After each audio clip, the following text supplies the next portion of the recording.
Hello and welcome back to Friday Minis. Let's now take a look at a definition, a word that you get to see a lot, but you may not actually think its meaning is what it actually means. I'm talking about the word italics. Now, you know what italics means.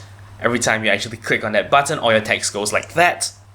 But in fact, that is not what italics actually means. If you actually load up Times New Roman, which is a font that you probably will have if you have a Windows computer, notice how normal Times New Roman compared to italics Times New Roman, well, the two fonts are extremely different. Italics Times New Roman is actually Times New Roman but written in a very cursive kind of manner. As an aside, italics Times New Roman is actually the font used for mathematical purposes. Every time you see something that looks like this, yeah, that stuff is Times New Roman in italics.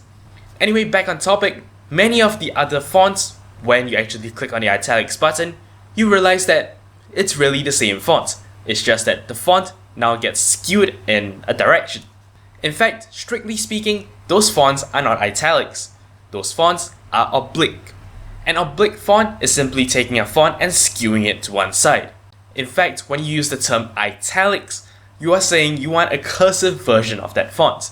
In this day and age, the distinction between these two terms are starting to get a little bit blurred, but well, the formal definition is as I've just said. Obviously, not every font actually has a cursive version, which is why in many cases, the italics button actually just gives you the oblique version of the font.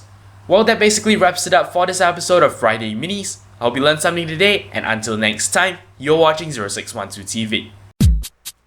Hello, thanks so much for watching. I hope you enjoyed this video, and if you did, remember that I appreciate every like, favorite, and comment you give me.